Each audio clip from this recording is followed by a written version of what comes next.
a little bit out of hand today.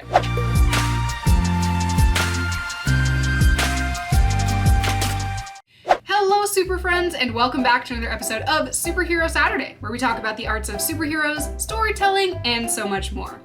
My name is Annie, and as an author, I often get asked by people, whether new acquaintances or strangers or people at Comic-Con, what type of books do you write? And when I tell them that I write books about superheroes, about 50% of the time, the response I get back is usually something along the lines of, so you write children's books? And the answer is yes and no. I like to write stories that are accessible to, young adults and teens, but also are full of substance and range all the way up to adult literature, but not that kind of adult. And I usually don't mind. But today we're actually going to lean into it, because even though a lot of people think that the whole superhero genre is just based around stories for kids, it can yield some fun results. So we're gonna try this out. Long story short, I found this box at a garage sale the other day, and it looked like so much fun. So it's not even been opened. So we're gonna be opening this on camera and kind of playing around with it a little bit.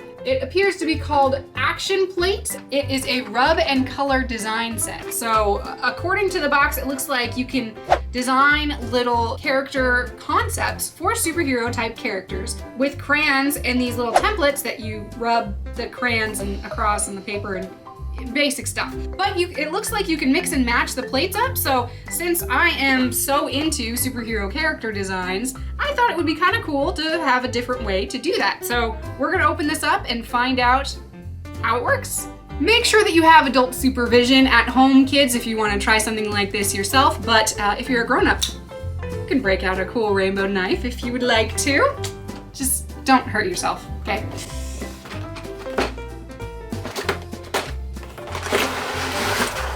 All right, well, that is exactly what it looked like on the cover, so let's open this up. We've got this plastic thing on top. Yay for the environment. We've got a few sets of crayons. This is a basic standard set, it looks like. We've got rainbow order plus pink, maybe, and a light blue, and a brown. That's how that goes. Oh, and then we also have an uncovered black crayon, which is probably for making outlines, which is great because that's actually how I like to do my character designs anyway. We've got this little action plates thing. It looks like it's got, wow, like basically tissue paper in here. It's not even regular paper. And it looks like, yeah, it just opens up and then you can put the little plates inside and away you go. So that must be like the example one. Oh, and here's another thing. This looks like it's got another black crayon in it. So when you're rubbing it across, it has this little handle on it, so it makes it a little bit easier to draw on. That is actually pretty cool. And now we've got what looks like an instruction booklet. More plastic, yay. Yep, this looks like a book. Ooh, okay. How to use action plates. Choose plates, put the plates in the thing, add paper and rub with the crayon, add patterns and colors. It says that you can use regular paper as well. Oh, so maybe it doesn't come with paper, so I might have to run upstairs. Or cut and paste. Create your own scene or cut and paste, by which it shows literal scissors cutting out things to put on it. Okay, so these are papers with little bits of gray designs on there. Just light gray borders around the outside so that you can put your name of your character in the name card down here, and then it's got a little bit of a background for you. So we don't have to get our own pieces of paper. That's quite a stack of those. And then we've got all of these different design plates. So we've got these bottom halves, which are legs. We've got 1, 2, 3, 4, 5, 6 of those. Oh, and they're front and back. And then for this one, it's got a little dot pattern on it. So it'll give you a halftone effect on that. This one has a texture of stars, and this one has lightning bolts, a classic for superheroes. So we have a total of 2, 4, 6, 7, 8, 9. Are we kidding? There's 9 different types of legs. That's awesome. So if it fits any kind of pattern, the rest of these will be the same kind of thing. So we've got arms, whoops. We've got some arm setups here. Ooh, okay. So these ones have the little designs on it for like the graphic words. This one says POW on it. This one says to the rescue. And this one says blast. I can't say that I've ever seen that one used in actual like comics or graphic novels, but that's okay. And then we've got heads. Ooh, these have speech bubbles on it as well. So this says gotcha. This one says battle and whoosh, a little cloud on it. And then the rest of them are just regular heads. So that's all of that. I think we have everything we need to get started. So I am gonna go ahead and try and use this like the way that they have it.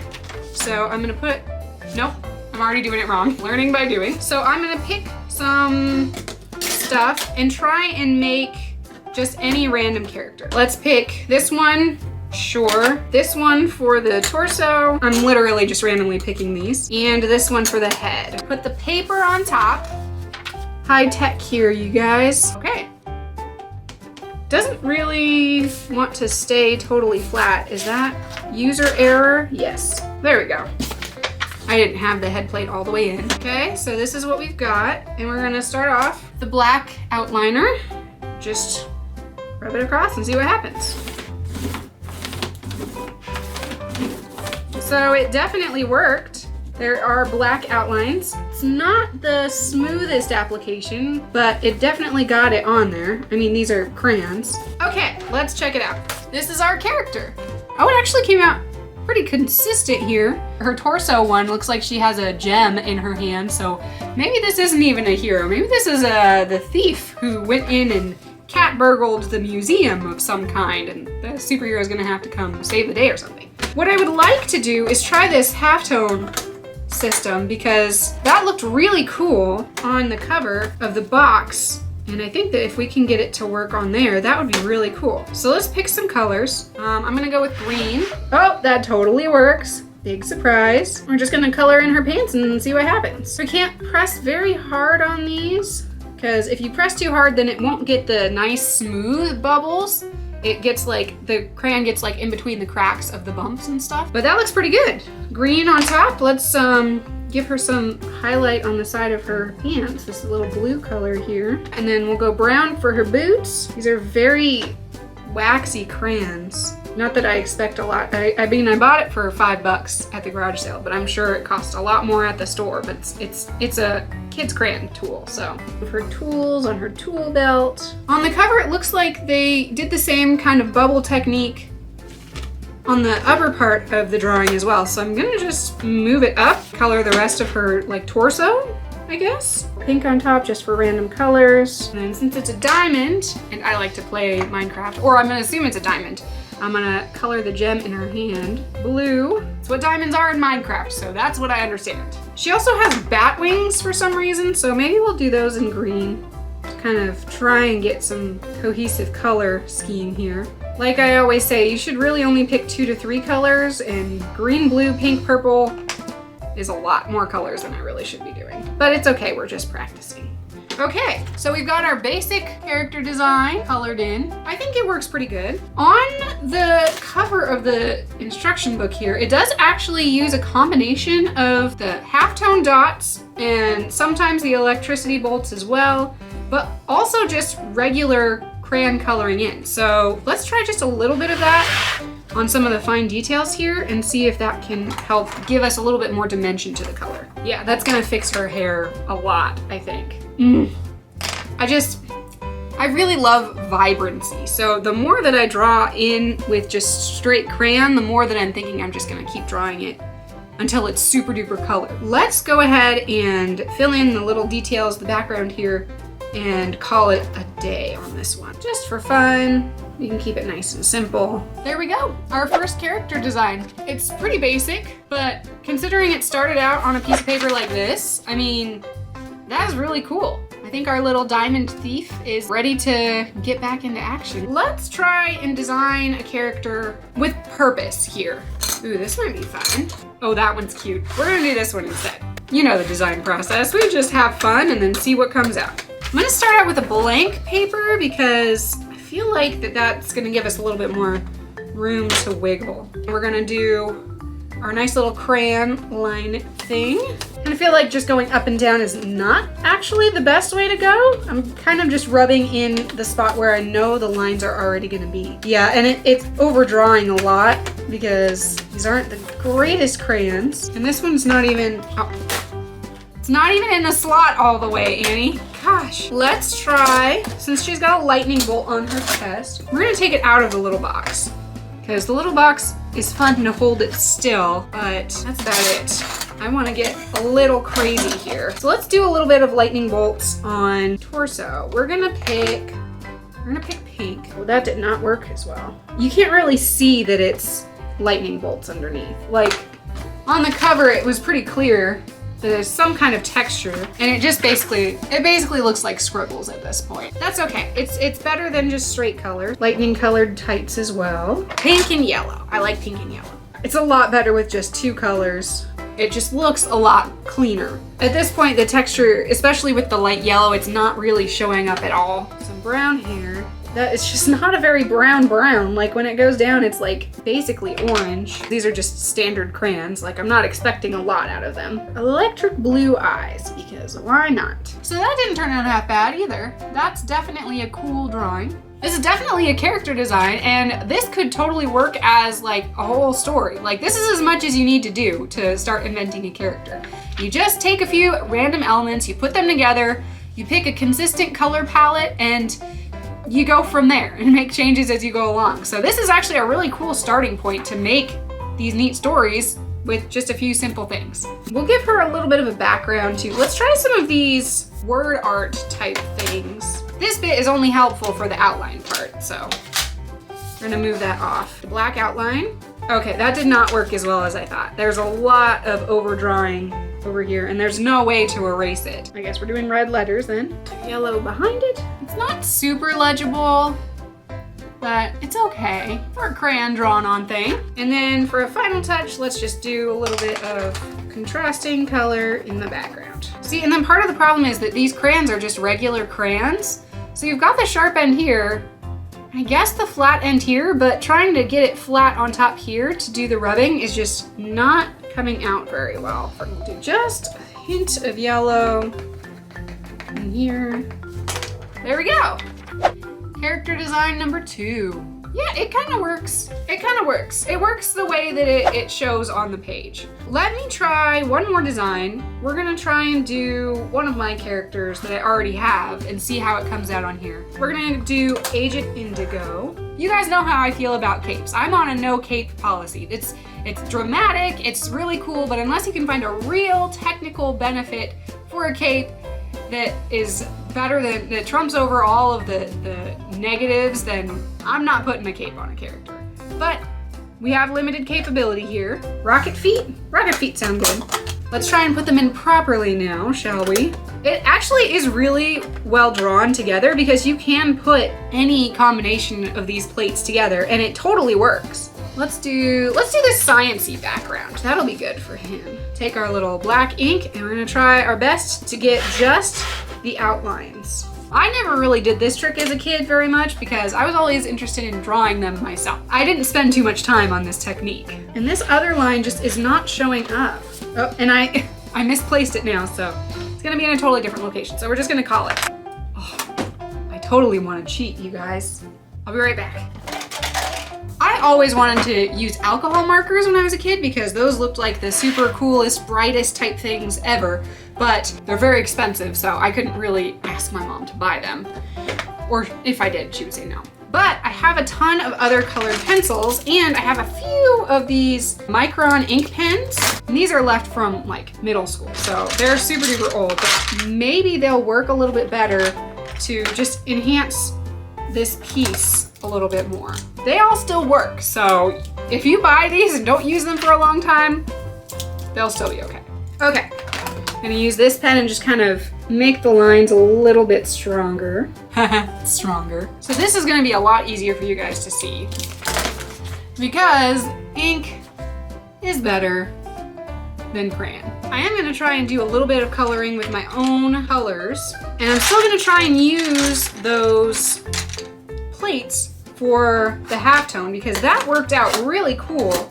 And even though it wasn't very bright, I really liked the effect. So let's see what we can do on this. And we do get the halftone effect, but there's a lot more space in between colored. I don't know if you can see that but there's light blue colored in between the dots, and then the dots themselves are really dark. So that's more of the style that I like myself, and now I moved the plate.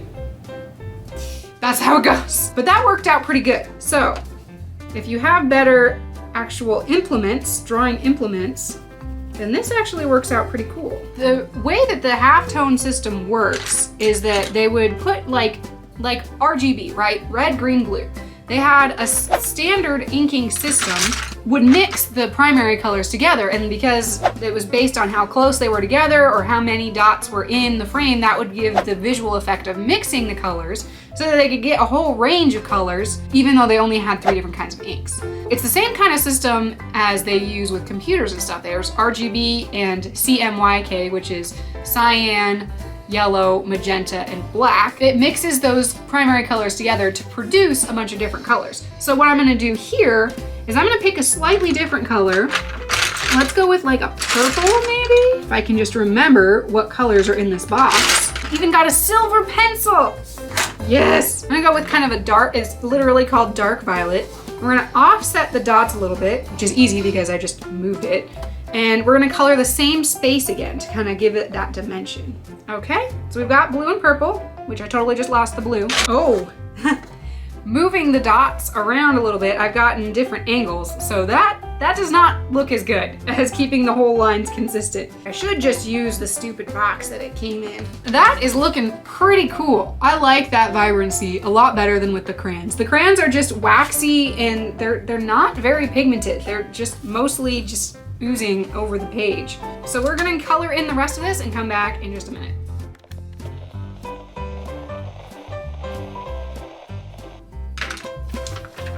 All right, I think that looks pretty freaking awesome. So as I was coloring, I kind of picked a weird color for his pants. I was supposed to be purple, but the shadow / highlight color was a little bit more pink than I anticipated. But it actually showed up really cool when I did light, regular, flat strokes on the shading, and then I came back with a darker, bolder color and did the halftone on top of it with a different shade. So that actually ended up working really cool. And I also went back and used a little bit of the black crayon for the silver cape with the halftone dots on it. So it got a really good shade on that, plus the added benefit of the little dots to add in almost a little inking texture. So there you have it. It's a really cool little fun way to play around with some character design and just get some creativity out of your system. So if you come across one of these action plates, or if you've tried it before, let me know in the comments and tell me how you liked it. I definitely had a lot of fun, but I did end up using the different tools. So it's one of those things that it starts out kind of cheap, but if you supplement it, it can actually be pretty robust. I mean, there's quite a few different designs here. You could design a whole slew of characters with this and come up with great stories for all of them. Well, I hope you guys enjoyed a little bit of this fun, playful Saturday morning, Super Friends. If you did, go ahead and give us a big thumbs up and subscribe to the channel if you would like to see more superheroic content every single Saturday. You can join the team by following us on social media or supporting us over on Patreon. And if you want to see my own original superhero characters in action, including Agent Indigo, although without the cape and the little weird bug eye antenna, then you can go on over to our website at www.fearless9.com and pick up some books that might, I don't know, possibly have your new favorite superhero characters. Thanks again for watching, Super Friends, and we'll see you again next week.